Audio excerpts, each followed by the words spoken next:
On the Gaza border with all the Gaza flies. This is the construction of the new wall, 62 meters underground. But in fact, it is an open border.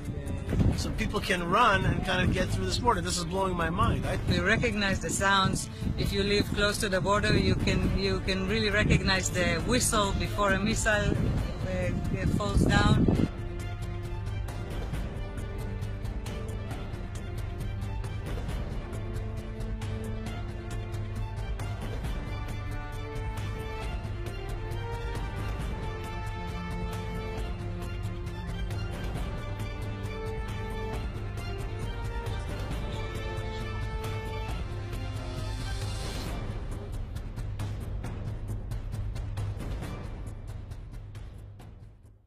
הייתי מפתח של עמי שקד, של הקב"ט של גוש קטיף, אם אתם מכירים את השם הזה.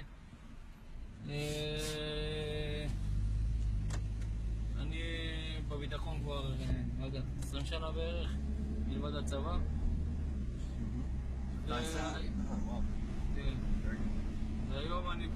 And then the other problem is these balloons, which are not, rockets are not firing a giant balloon, these balloons that carry explosives. And Naama here, who's a local resident, says that the children are very traumatized from these balloons, as they had funny dark jokes about terrorists crawling out of the toilets in the tunnel period. That has somehow been overcome. But the next stage is this balloon warfare, and that has not been neutralized. Either it has not been decided to shoot at the balloonists, or a technological answer has not been figured out. And so these walls, in a sense, for the security personnel, seem ineffectual. Like it's the last war. Meaning to say, the wall is, we have put more or less an end to, we have to be careful, to the tunnel warfare, and this is part of that. Yeah. But the security gentleman, Chaim, he says, well, but at the same time, there's too much fixation on this and not dealing with the actual problem, which is the bad guys that want to kill you. Band-Aid. Okay? It's a Band-Aid here. Right, it's a Band-Aid. It's not an answer to the real challenge. On the Gaza border with all the Gaza flies. That's what we got. Once upon a time, I remember going into Gaza all the time, going to Gush Katif, being a soldier in Gaza. I was just telling Gil, I was one of the last units to close up our last base inside Gaza City. I was inside Gaza City at the end, 1994. And at the time we used to have to walk around Gaza, and we couldn't do anything. They'd be stoning us, and our rules were we couldn't do anything. We just walking like ducks, like sitting ducks, right? That's what it's called, sitting ducks. And here, that's back, whatever, how many years ago? Wow, 25 years ago? And here we are like this, and we're not over and they're shooting rockets at us from Gaza. We are on World, what's it called, International Children's Day. We respect the rights of children to live in peace and in security. Just a week ago, you had 210,000 children who didn't go to school because of all the rockets.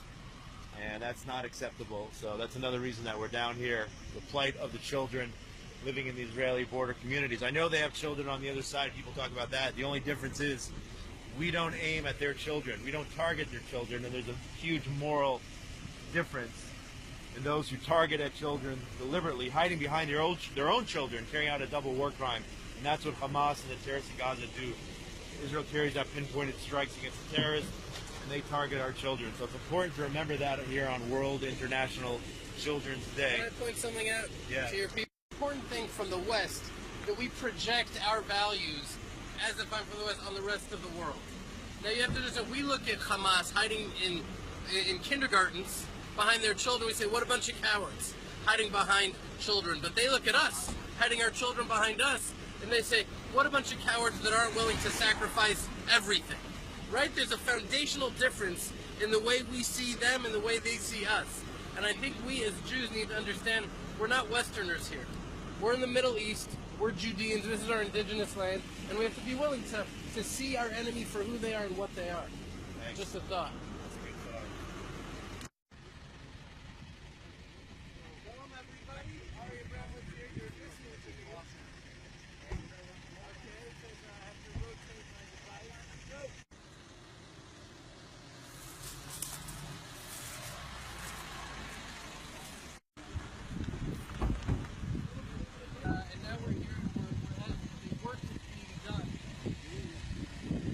by the government to build a wall. But this wall is higher and deeper. I mean, 62 meters. I don't know what 62 meters is now. זה המעבר. אני נולדתי בגוש קטיף. פה, אתה יושב פה. זה הכניסה לגוש קטיף. אני נולדתי במורג. Wow. Look at, this is right now, this is the road, this is the entrance that was into Gush Katif area where the Jewish towns and villages in Gaza, the Gaza Strip were. The Gaza Strip was split into 3 different sections. It was a labor government that set up the plan that the best way for Israel to defend all of Israel was to ensure that Israel was safe, and there would be 3 sections of Jewish communities in the Gaza Strip. One was on the north, one was in the middle, and one was in the south. It was in general it was called Gush Katif. Gush means a block of Jewish settlements. And right now this used to be a road. I traveled on this road all the time. This was the entrance into. It's not even recognizable now. It's not even. No, it's gone. The road's gone. We just traveled the road, and the road's gone. They used to be, and at the end there was a roadblock. There was the army roadblock that used to make all the Jews going in check their identification to make sure they had permission to go in. What's going on here? This is the construction of the new wall, 62 meters underground, and this is the wall that they're hoping is going to protect Israel. זה נגד המנהרות, זה אמור להגן נגדנו. נגד המנהרות, אבל... He's saying that this is supposed to be protecting us, אבל זה יגן אותנו? אני מקווה שכן, הם אומרים שכן. מה הספקות שלך? What are your doubts? זה יגן מאיתנו אולי מהמנהרות, אבל לא מהירי של הרקטות. He says 62 meters underground may help us from the tunnels. So he's saying there's going to continue to be missiles, there's going to continue to be fire balloons, right, the incendiary balloons. What else did he say is going to... He says all these attacks are going to continue. The people continue to be terrorized, but the one thing it's going to protect from is the tunnels. Where's the border? Where's the border? This is the border right here, guys. In Gaza. I'm being very surprised right now by what Chaim is saying. Chaim is saying, I thought that there was like a wall between us, between Israel and Gaza. Chaim, the security guy, is saying, no, it's not a wall. There are some parts that have a wall, other parts don't have a wall at all, and they're just being monitored by cameras and by women, for example, who are in the army kind of looking at these cameras, but in fact it is an open border. So people can run and kind of get through this border. This is blowing my mind. I totally thought that this was like a sealed off, other side, but basically it's sealed off by security, by this, if you look right here, you see this little army outpost. So that army outpost, people are watching very intently to see if there's anybody running. And that's what we're all taught. We're told that it is hermetically sealed, the Gaza Strip. No, it turns out it's not. It turns out it's not hermetically sealed at all. And in fact, this work that we're seeing going on now, right now, if you look at this crane here, it's lifting a piece of metal girding. That metal girding is in order to make a wall under the ground and over the ground. And so one of the things that I've been very surprised at so far is this fact that the border is much more porous than I understood it to be. That's number one. Second thing that I've been the most surprised at is that in Tzuk in what's it called, Tzuk in English? Defensive shield? No. Tzuk was one of the Gaza. Defensive shield. No, defensive shield was much earlier. It's anyway one of the 3 Gaza wars that we've had. Protective edge. There were 8,000 people living in this municipality, and now my friend Nama says there are 16,000. 16,000 that families have moved in, and this to me is a mind-blowing fact. Tree. This is a representative tree as to all of the trees in this forest that have suffered from terror balloons, terror kites. He puts his body over his children to protect them from rocket fire, from these sick, despicable zombies in Gaza, because they don't have bomb shelters in his community, because the government said, you don't deserve it, we don't have funding for you. You're right past that line where you deserve, or we think you deserve bomb shelters. כמה מטרים זה מקבלים את המקלט? 7 kilos. So up to 7 kilometers, a community out here will receive bomb shelters. On the field, the tunnels can come up at any moment. How long do you think it'll take rockets to get from there? עכשיו ילד שמשחק עכשיו כדורסל במגרש. מה קורה לו? אין לו הגנה, מה, כמה זמן אתם חושבים? A child who's playing basketball on the basketball court right here. A child living his life. A child. How long do you think that child has to find cover and take cover without possibly being Mama, killed. 4 sniots? 4 4 seconds. What's 4 seconds? Let's Daniel? count it. You ready? Boom. 1, 2, 3, 4. Before the siren can even go off, and he can even record it in his brain that he has to leave his basketball court and run for his life, screaming to get into a shelter just to survive as a Jewish child living in the land of Israel in 2018.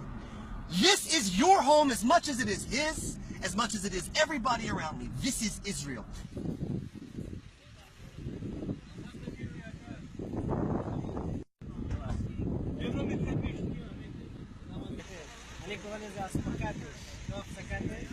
I have no clue how many tunnels were dug under all of these fields that were Just to give over an right idea now. of what Avi Abelo here is talking about, there's a Hamas tunnel right there that you're seeing. I'm going to try to zoom in on it. That's the Hamas tunnel that came out. Now, right, if you just look over right here, that's Kibbutz Ein Shalosh. We're talking about 1.5 kilometers away. Right? These guys are in good shape. They could run it in 5 minutes, 6 minutes. They come out of the ground there, and they're massacring children in their beds 5 minutes away. I wanted to go on this trip today just to walk on the land of Israel and see what's going on. On the other hand, if you turn the camera this way, you'll see one of the mosques. It's in Gaza, right over there. And behind us is Nirim, which is maybe, looks to me like about 3 kilometers. Okay, so you have here Gaza right over there, where Jewish communities were, and rockets were coming over and burning these fields and shooting at this kibbutz here, Nirim. Some people would say that they're a little crazy that they live so close. Why are we crazy? Because other people are attacking us? Who's the crazy one? No, I mean, we're living in our land. Are we supposed to be bullied? Are we supposed to be running away from every attack? That's an effort to kick us off our land. So we're pushing back on that. But it's scary to be a parent here. You know, the word scary is a subjective word.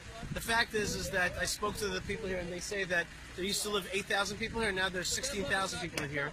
In the last 4 years, I've doubled. And that's because people actually want to hold on to this land, and they want to live here, and they feel an embrace here. And they're hoping that the state of Israel will be able to take care of the bad guys. And if the front line and the bad guys, by the way, are not every Arab living in Gaza. It's the jihadists that control. Right.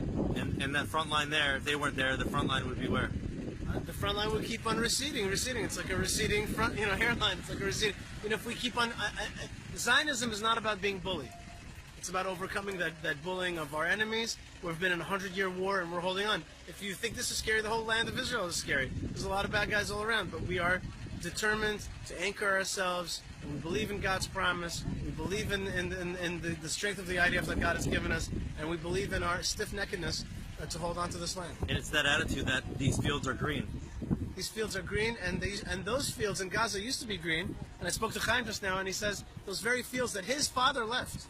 His father left, and the greenhouses that he left for the Arabs, there's just no growth there whatsoever. There's a blessing that comes with the symbiosis of the Jewish people and the land of Israel.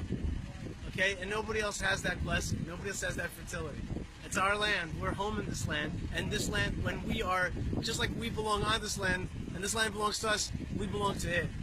And it only comes to life when we're together with it. Okay, so that right over there, Gaza is no longer a land of blessing, and the Arabs themselves call it a cursed land. The water there is briny. It's a cursed land to them, not to us. Somehow, the fields were just fertile. The vehicles, we're going to go to our next stop. Where are we going next? We'll see. I'm not sure yet. So give me a positive message. There's a lot of intensity here, which Positive is good. message is what you're seeing. I mean, look, come, let's go see it. The positive message is exactly almost this agriculture. The positivity is that we're winning and they're losing and they know it.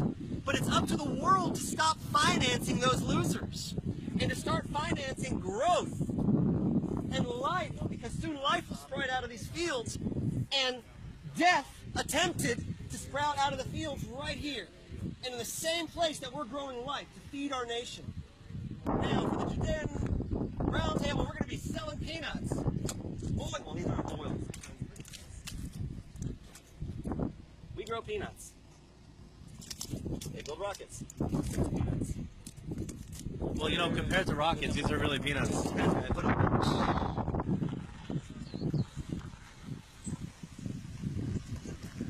I think the last round, well, these past 3 weeks showed us. No, I think it's even longer. It's 8 months since the balloons and kites. I think people here had enough. We do have resilience. When you have no choice and there's a war, we'll be there and we'll manage. But the government didn't pay any attention for us. Our fields are burning and nobody cares, and our children are afraid of balloons. Like, who heard about it anywhere in the world? It doesn't make any sense. So I think we're really angry at the moment, because this is, if there's a fire here, it's like a fire in the city, in a mall. This is where we work, this is where we live. Ben! What do I tell you, man? Yeah, pomegranates, fresh on the Oh, it's beautiful. Life. I'm gonna take you guys into the grove right now. Ooh. Wow, it's beautiful. Oh man. So beautiful. We're talking about whether or not you're gonna try to chase after the government, or you're a part of a group, you're saying? Yeah, so I'm a part of a group here in Eshkol. No, we do demand from the government to do something, to stop ignoring us and ignoring our needs and saying everything is okay. The poor statement that Tzachi Hanegbi gave was just horrific, that if a missile would fall in Tel Aviv, then they will have to go to war, but if it falls here, it's different and it's not so important. Well, actually he did say the truth, because that's what we feel, and the way the government ignores us for the last 8 months, we know it. 8 months, 18 years, it depends how you look at it. It is their responsibility to change. So every time something happens here, like they're trying to go across the fence, or a balloon sets fire around here, we will stop the trucks from going to Kerem Shalom, and we go on demonstrations now because we've had enough. A solution needs to come. Somebody needs to do something. Just to rely on our resilience, on the communities here, it's bullshit story. We have a good life here. Despite It's not stupid despite everything, you have a good life here. Yes. Yes. And I think if somebody will stop ignoring the situation and help the communities here, this is a great place to live. Really, I wouldn't change it. I wouldn't change it. I can't go and live in a city. I think it's a hard life. Here, I don't lock my house. I don't lock my car in my kibbutz. I feel very safe when my children go out in the afternoon. I'm not worried. I don't need to know where they are. So yeah, I do feel safe. This is the area where all of the rioting that the Gazan terrorists have been rioting. Men, women, teenagers, and children and elderly have been rioting, trying to break through the fence line to get from Gaza into Israel in order to kill IDF soldiers and, of course, to kill and slaughter within the communities. There was really a celebration. There was supposed to be a celebration here last week, but exactly where we're standing, nobody was here last week because 500 missiles landed right here. We just heard a little tiny boom, whatever that boom is. We recognize the sounds. We know if a boom, I don't know, the sound. We know if it comes from Egypt. We'll have really crazy text messages from the council or from the security around here saying these are normal voices, normal bangs. Normative explosions. Like, explain that to your children, that this is from our forces, or Egypt. Egypt is fighting ISIS. We can hear everything. Nobody talks about it in the news. She's talking about Egypt. She's talking about the ISIS of the Sinai province. Okay, so Egypt is trying to bomb those terrorists. Yes. So you got, and they're just over here. So you got these terrorists, those terrorists. You got our forces shooting. There's a lot of booms around here. A lot of booms, and we know how to tell the difference. We know if it's ours. We know if it threatens us. We know if it's from Egypt. We recognize the sounds. If you live close to the border, you can really recognize the whistle before a missile falls down. You know, if you really have 15 seconds, or maybe it's 5, or maybe the alarm went after the missile actually fell, your ears are changing.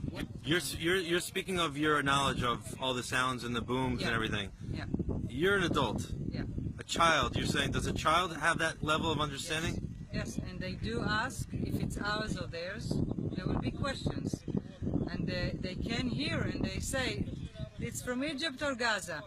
We do talk about it, they know about it, and again, the closer the community lives to the border, the more knowledge, unfortunately, the children do know to tell the difference. I don't know if today is international, according to the UN, today is International Child Welfare Day. I want my children to be happy to see balloons again.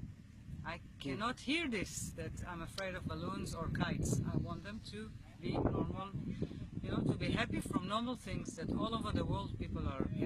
Normal things like normal booms. Normal balloons. You know, a red balloon is a happy balloon. It means that you have a birthday or a party, but not that you need to see if there's a bomb coming out of the balloon.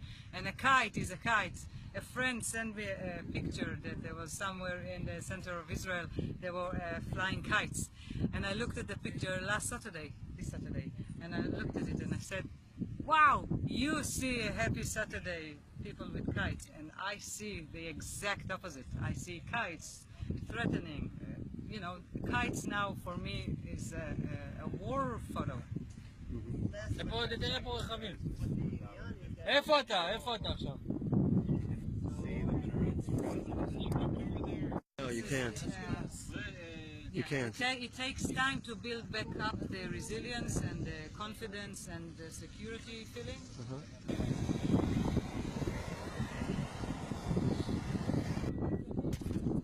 Coffee is ready.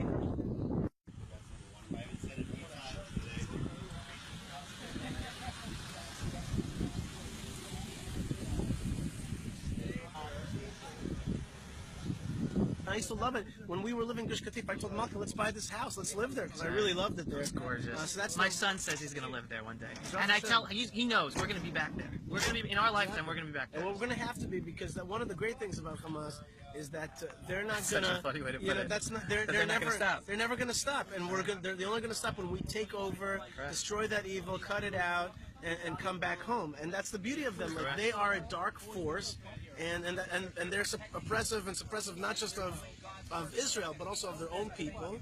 And those people used to say to us in 2005, don't leave. Don't empower these bastards. They're going to destroy our lives. That's exactly what has happened. Right. So that's one thing when I look at that border.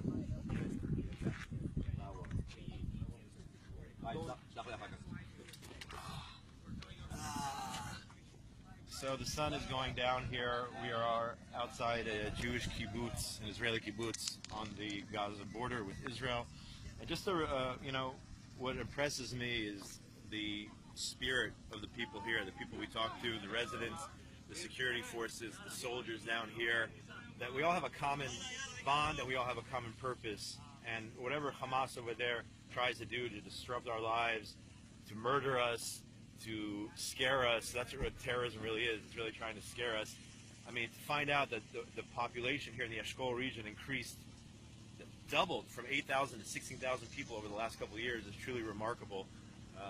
That's not a story that you're getting in the mainstream media, hearing how the population here doubled.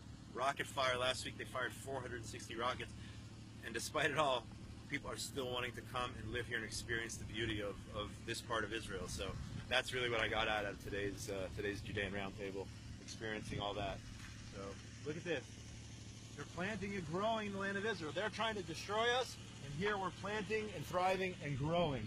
And that's the difference between what's going on over there, 2 kilometers over there, and what's going on right over here. 2 kilometers away. It's a different life, a different reality.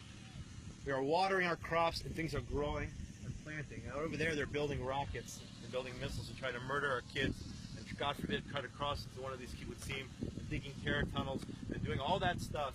And we're standing out here, proud, not afraid, walking without any fear, and as proud Jews in our land, and it's our land. And that's, you know what, Shai Ben Tekoa, my friend of mine and a neighbor, author, wrote a book, and he says, they call Judea and Samaria occupied Palestinian territory, which is baloney. that is actually occupied Israeli territory. I got to give him credit for that comment. That is occupied Israeli territory, and we have to always remember that because that's part of Israel as well. So, anyway, one day we'll go back to this.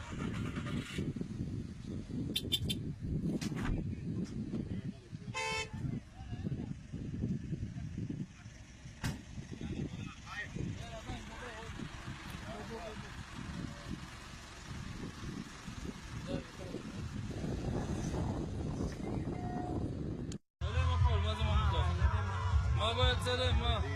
נחלק להם? לא! אני רוצה לצלם מולהם. מה הבעיה לצלם? יאללה, בואו. Hey, what's up? We are now delivering dozens of sufganiyot to... Hey, מה קורה? מה נשמע? וואו. איזה תנועה זה? השומר הצעיר. שומר הצעיר. מתנחל מגוש עציון. חזק ואמץ. כן. כולנו ציונים. כולנו ביחד. Somebody from a Shomer Tzair. If you don't know, that is like the left-wing youth movement, okay? He's on the left, I'm on the right. It doesn't matter. We're on the Gaza border. These kids were under fire last week. We came to deliver Sufganiyot to them. No politics here. No politics. We're all Jews, as he said. Kulanu Tzionim. And they're having like their Chodesh Yirgun. Chag Tenuot. It's like, for those who know B'nai Akiva, it's like Chodesh Yirgun. It's all the kids celebrating their youth group, their special month. חזק ואמץ. So we're delivering Sufganiyot to them here as we head to Hanukkah. I have a feeling their special event was pushed off because of the rocket fire. Normally it takes place, I think it was supposed to be last week. But here we are carrying, I don't know how many boxes and boxes and boxes. But these kids are about to get a surprise that hopefully they'll remember from a long time in the midst of their activities with their parents and everything going on here. Sufganiyot.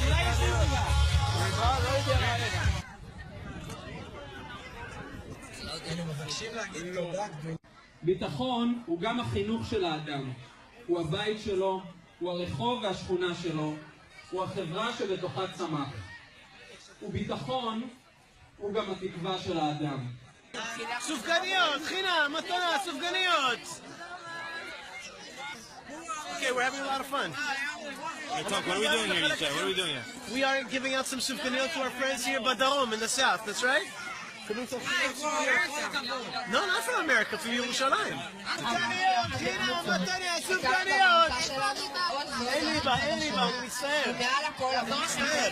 He likes girls, he thinks the girls will like it, right? Next time, everybody's asking about jam. They want plain jam. They don't want the chocolate. נראה לי שזה מקרם וניל כזה? כן, תהני. All right, we are done. We are done. Look, here we go. Here we go. We finished it. All right, we nailed it. That was a lot of fun. That was very special. And what's the purpose of coming down here? Seriously, like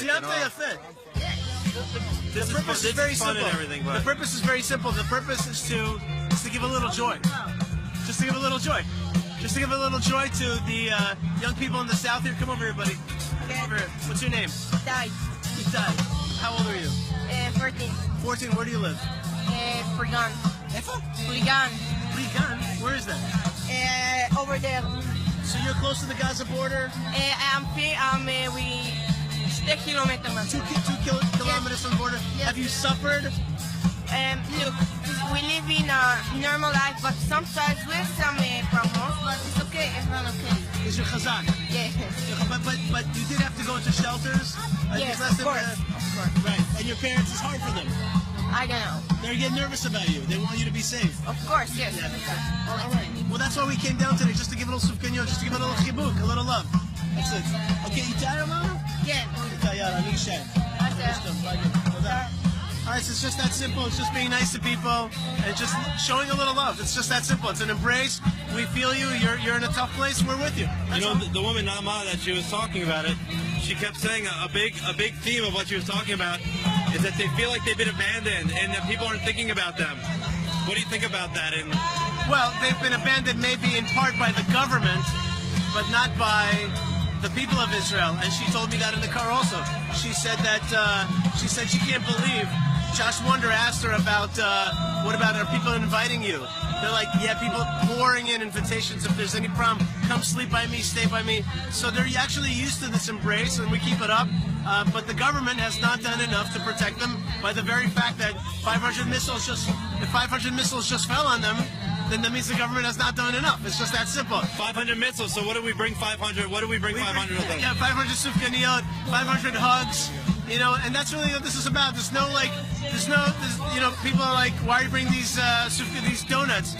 Because we love you, because we want to be with you. And you saw that kid, he knew all about it. Itai, he knew all about it. He knew that we're just down here to be part of it. And for us, it's also the opportunity to see them, look them in the eye, and be like, yes, we are really with you as much as possible. So it empowers us to feel like, okay, we did something. And I think that everybody's watching can do something, take a step to be part of the story and part of the fight for the survival of Israel.